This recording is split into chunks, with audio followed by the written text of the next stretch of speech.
Hello mes petites bulles, bienvenue dans la bulle de Virgie. Un tirage aujourd'hui avec, je réfléchis. Oui, j'avais bien envie de refaire ça, tiens. L'oracle du Phénix, Star Dragon. Et je vais faire les cartes divinatoires d'Algariel. Et je mettrai peut-être une petite carte du dragon protecteur pour finir. Voilà. Alors, vous savez bien que j'aime bien de temps en temps faire un petit tirage thématique. Là, nous serons sur les dragons. Je vais d'ailleurs commencer par le phénix. Voilà, phénix. Je vais commencer par lui. On va voir quelles sont les énergies qu'on peut nous transmettre ici avec cet oracle. J'espère que vous allez bien, que vous avez la pêche, que tout roule pour vous.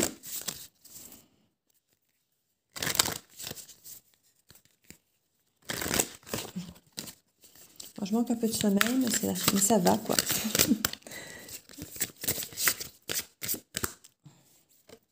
Alors, tirer les leçons du passé. Il est peut-être temps, effectivement. Alors, tirer les leçons, c'est pas de rester méfiant à vie, c'est pas forcément de ne plus rien faire, c'est pas non plus de se lancer corps et âme perdue dans tout. C'est de pouvoir justement peut-être faire la balance entre ce qui nous a servi peut-être justement pour être plus attentif les prochaines fois, mais en même temps ne peut-être pas non plus se barricader trop sur tout. Donc il y a vraiment cet équilibre au niveau des choses à tirer du passé. Votre cœur est pur. Vous arriverez à déceler ici justement ce qu'il est bon de faire. Comme je disais, à trouver cet équilibre. À ne pas vous laisser enfermer dans des choses... mais justement, comme je dis, qui vous enferment, qui vous empêchent d'avancer, qui vous empêchent d'évoluer par peur, parce que vous avez eu des choses par le passé qui vous ont traumatisé, qui vous ont déçu. Vraiment pouvoir faire la part des choses, se dire oui, voilà, c'est pas parce que j'ai fait ça que ça n'a pas marché. Non, c'est peut-être parce que je l'ai fait comme ça. Donc rien n'empêche de refaire peut-être certaines choses, mais de les faire autrement. Ou de ne plus les faire, évidemment, c'est selon, vous savez que c'est du cas par cas. Mais voilà, il y a un petit peu cette envie de se dire... Écoutez-vous, vous savez ce qui est bon pour vous. Ce que vous avez fait par le passé, vous l'avez fait d'une certaine manière, vous l'avez peut-être raté, peut-être que la prochaine fois vous réussirez, soit par obstination, soit parce que vous ferez autrement, ou c'était peut-être juste pas bon pour vous, donc vous peut-être juste pas le refaire. À vous de voir, vous avez le cœur pur assez pour savoir ce qui est bon pour vous, pour les autres, vous écouter, d'avoir cette forme de clairvoyance, j'ai envie de dire. Il est temps de faire le tri, c'est ce qu'on nous dit. De faire le tri dans vos actions, dans ce qui vous entoure, dans les énergies, dans les gens, dans votre travail peut-être, dans ce que vous mangez, dans ce que vous consommez, dans ce que vous lisez, dans ce que vous écoutez, dans tout, dans vos médicaments, si j'entends ici, dans tout ce qui est médical, chimique. Faites attention, faites le tri de... une fois de plus, vous savez ce qui est bon pour vous. Faites le tri de ce qui n'a plus lieu d'être dans votre vie, de ce qui vous tire vers le bas, de ce qui ne vous fait pas évoluer positivement. Guérison. Et oui, vous allez vers une guérison ici spontanée, en vous écoutant et en étant un petit peu... Voilà. Donc on a ici vague de chaleur bienveillante pour vos projets. Bien. Vous avez quelque chose ici qui ressurgit, qui revient vers vous, qui va vous permettre effectivement d'apporter une bienveillance, d'apporter peut-être justement certaines choses positives. Quand vous faites votre tri, il y a peut-être des choses qui justement vont s'en aller, puis d'autres qui vont justement du coup se remettre en avant. Parce que quand on arrive à clairsemer un petit peu tout ce qu'il y a autour, ben, on se rend compte parfois que, ah oui, ça j'avais oublié que je l'avais, vous savez, parfois le pull qui est derrière dans l'armoire, parce qu'on remet toujours les mêmes devant, et quand on trie un peu l'armoire, c'est « Oh oui, mais j'adorais ce pull-là, mais je ne l'ai jamais mis. » Mais oui, parce qu'on en a acheté d'autres juste un peu après, qu'on a mis tout le temps les mêmes qui étaient devant, et on a oublié qu'on avait celui-là. Et bien, c'est un peu pareil dans la tête, avec les gens, avec un tas de choses. Il y a des choses qu'on a et qu'on oublie. Ça peut être des capacités même qu'on a, des aptitudes qu'on oublie, parce que ça semble tellement naturel qu'on oublie même qu'on les a. On ne pense même pas que ce sont des capacités qui peuvent nous porter, nous amener quelque chose. Ici, on nous dit vraiment qu'il y a une vague de chaleur et bienveillante qui vient pour vos projets, parce que je pense que vous remettez en exergue certaines choses que vous aviez peut-être oubliées, ou alors vous remettez en avant certaines choses, et du coup, les gens aussi le voient. Oh tiens, t'as un nouveau pull. Ah ben non, je l'ai depuis des années, mais effectivement, eh ben, ça peut être comme ça pour plein de choses. des choses vont être remises en avant et vous allez voir que ça vous fait du bien. Et ça va apporter du bien-être, ça va venir appuyer vos envies, vos projets, tout ce que vous avez envie de faire, que ce soit professionnel ou autre, ça va venir appuyer parce qu'en clarifiant, en triant, vous éliminez ce qui n'est plus essentiel à votre vie et vous ne gardez que ce qui vous apporte quelque chose. Et du coup, ça clarifie vos projets, ça clarifie forcément ce que vous avez envie de faire, ça clarifie ce qui vous porte, ça clarifie ce qui vous fait du bien. Et ça, c'est vraiment quelque chose qui est très très positif pour continuer à évoluer. Le moment est venu de passer à l'action. Et oui, quand vous aurez clarifié, mis de l'ordre, épuré un peu, et que vous verrez effectivement qu'il y a des choses qui ressortent, qui finalement sont peut-être comme une évidence, eh bien ce sera le moment de passer à l'action ici. Je vais en mettre une petite. Ben voilà, elle sort. Considérer autrui. Il y a effectivement des choses à faire ici. On a le cœur pur. Restez ouvert concernant les gens. Alors, c'est à tout niveau. Hein. Considérer autrui, c'est les considérer effectivement pour... Je crois que chaque personne a quelque chose à nous apporter. Hein. Ça, c'est évident. Maintenant, considérer avec justesse, avec une ouverture de cœur. Mais en même temps, si vous sentez que la personne n'est pas bonne pour vous, elle n'est pas forcément mauvaise pour la cause. Donc, c'est pas parce qu'on élimine des gens de nos vies ce sont des gens mauvais. Ce sont juste des gens qui ne vibrent plus comme nous, qui ne nous correspondent plus, qui n'ont peut-être plus le mode de pensée, la même ouverture d'esprit, qui ne vont plus dans le même sens de projet de vie, par exemple. J'ai pensé encore ce matin qu'il y a des personnes qu'on a croisées dans nos vies qui ont pu avoir de l'importance, hein, mais qui nous emmenaient dans un style de vie bien précis qu'on réalise qui n'est plus du tout le nôtre et qui finalement ne l'a peut-être jamais été.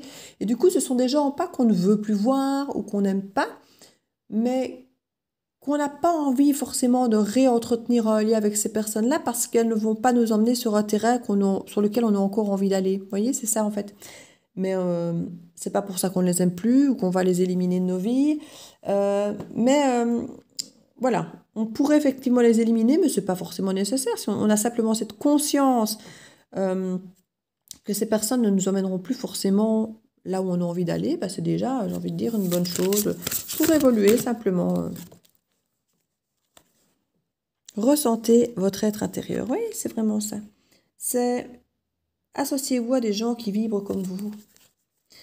Dès que vous aurez retrouvé votre essentiel et trié les gens autour de vous, quand j'ai trié, c'est pas péjorativement, hein, c'est par rapport aux gens dont vous avez besoin. Et quand je dis besoin, c'est pas pour profiter, c'est dans la réponse vibratoire. Quand vous avez des gens à qui vous parlez et que vous sentez qu'ils répondent dans la même vibration, dans la même énergie, c'est tellement plus porteur que quand vous passez votre temps à vous buter, à essayer de faire comprendre votre façon de penser, de vivre ou de ressentir les choses à quelqu'un qui ne dit pas du tout la même chose et qui ne ressent pas du tout la même chose.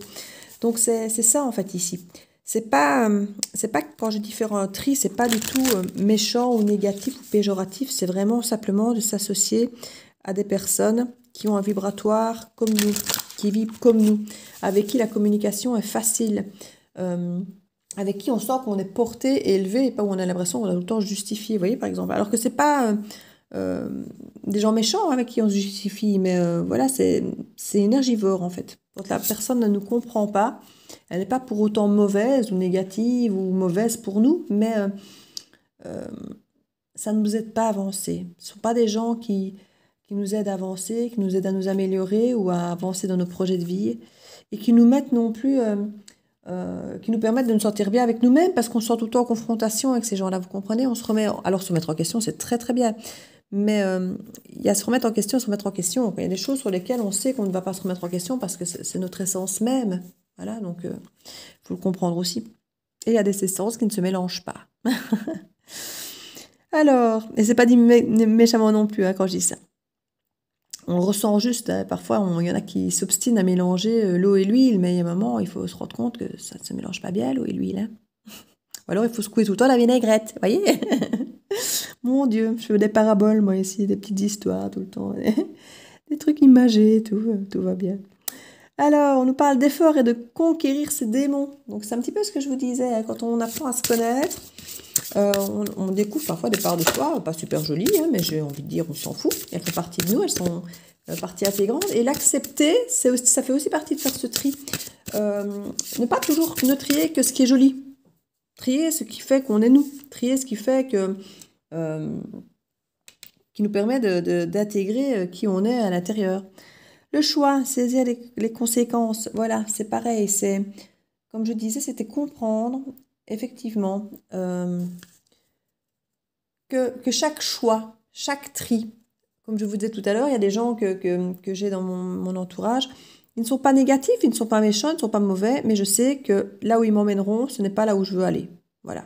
Avoir simplement cette conscience-là, eh bien, ça permet effectivement, je ne vais pas dire de ne pas perdre son temps avec eux, mais de mettre plutôt notre énergie dans des gens qui nous feront avancer vers des projets que quand on leur en parle, ils sont enthousiastes, ils comprennent parce que, oh oui, moi aussi j'ai déjà pensé, et que les autres nous disent, oh, mais t'es fou, tu vas faire ça, t'es complètement fou. Alors c'est bien d'avoir des gars de fous, c'est bien, mais il ne faut pas s'entourer que de ça. Hein.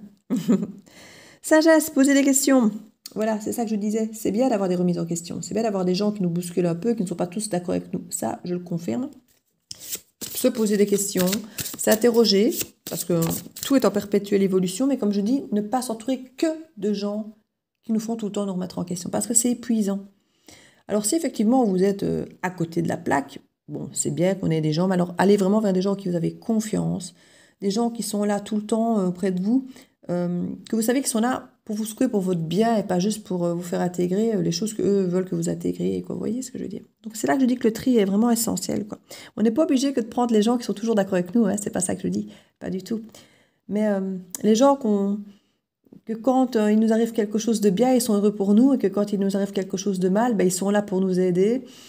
Et pour dire, ben, écoute, voilà, oui, tu t'es planté, mais c'est pas grave, tu vas rebondir. Et vous voyez, c'est, voilà, où les gens vous comprennent dans toute votre complexité. Et même s'ils ne sont pas d'accord avec vous, se dire, voilà, là, je n'aurais pas fait ça, je ne suis pas forcément en accord avec ce que tu penses ou ce que tu fais, mais je peux comprendre, et qui vont peut-être même essayer de vous aider, vous voyez, même s'ils ne sont pas forcément totalement d'accord.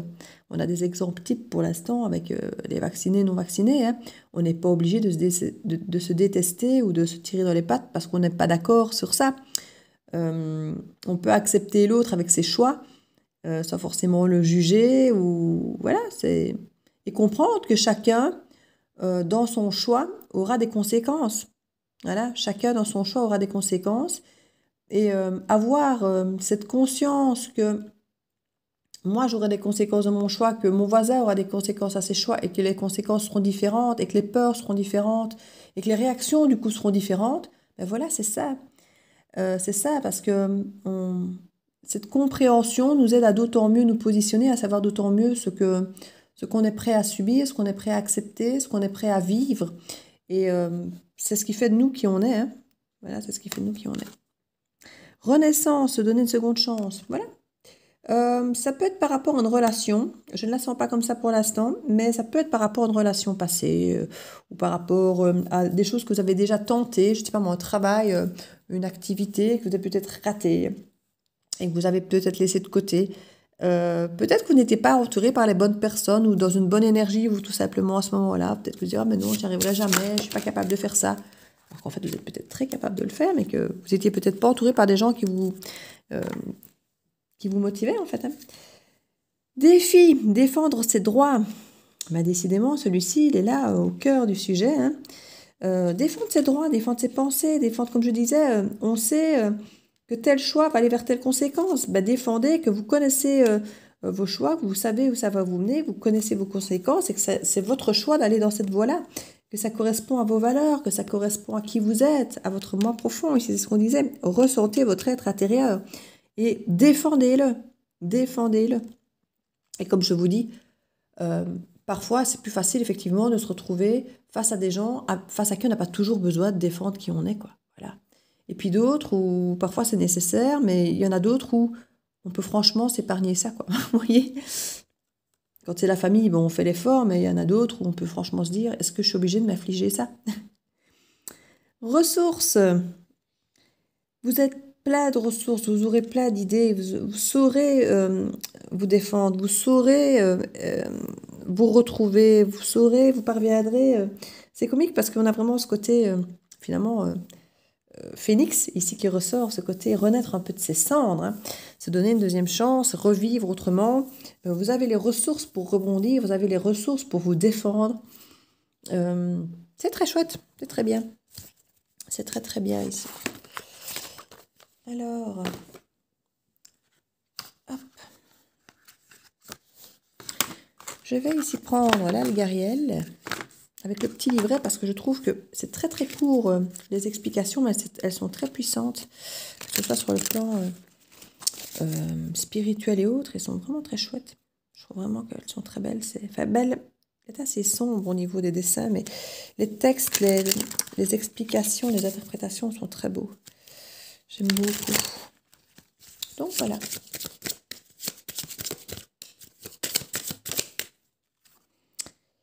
« 28 », je vais regarder ce que c'est la carte 28. 27, elle va se suivre, tiens. Par contre, c'est quelque chose qui régresse ici, si on regarde par rapport aux chiffres. Alors, le 28, c'est l'échelle, le choix, le mental, la réflexion, décision, observation. Au niveau de la divination, on nous dit que cette carte annonce un choix, une décision à prendre. L'échelle invite à méditer, à s'élever. Elle évoque un choix dans le domaine affectif, professionnel ou spirituel. Soyez observateur avant d'agir et réfléchir judicieusement avant de faire un choix. Concernant les vies antérieures, on peut nous dire que ces décisions prises que ce sont des décisions prises au mauvais moment, de perte ou de solitude, qui peuvent nous rappeler à des vies antérieures. Donc, on nous dit qu'il y a chaque décision a un moment clé pour être pris. Donc, ne soyez pas pressés à prendre des décisions. Observez, écoutez. Il n'y a pas d'urgence. On nous dit quand ce sera le bon moment, vous le saurez. Parfois, on prend des mauvaises décisions parce que ce n'est pas le bon moment. Ici, je vous disais, il y a une forme de retour en arrière. Hein. Quand je vois qu'on va à la carte 27, c'est l'urne. On nous parle d'héritage, de rentrée d'argent, de biens matériels et d'acquisition. Ça peut nous faire retourner un peu dans le passé. Il y a peut-être effectivement des décisions à prendre par rapport à une matière d'argent. On nous parlait d'ailleurs que ça pouvait être professionnel ou affectif. Donc ici, ça peut être par rapport à la famille, donc au passé, aux racines. Ça peut être, comme on dit, des biens matériels, l'acquisition. Il y a peut-être un retour en arrière par rapport à votre possession, par rapport aux choses que vous possédez. Il y a peut-être des choses que vous possédiez qui ne vous intéressent plus, que vous avez peut-être décidé de revendre, ou des choses qui ne vous intéressaient pas, que vous aviez par le passé, que vous voudriez peut-être récupérer. On nous dit l'urne est la carte de biens matériels et des acquisitions, mais c'est aussi l'annonce d'un héritage. Elle est liée au domaine de la finance, spirituellement parlant. Elle symbolise vos ancêtres, vos proches défunts. Donc c'est ce que je disais par rapport à ça ici.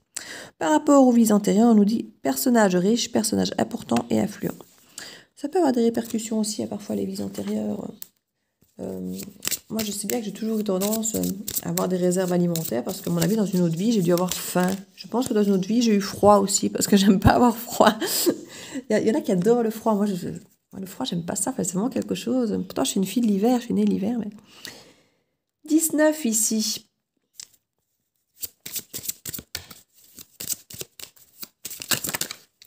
Hop.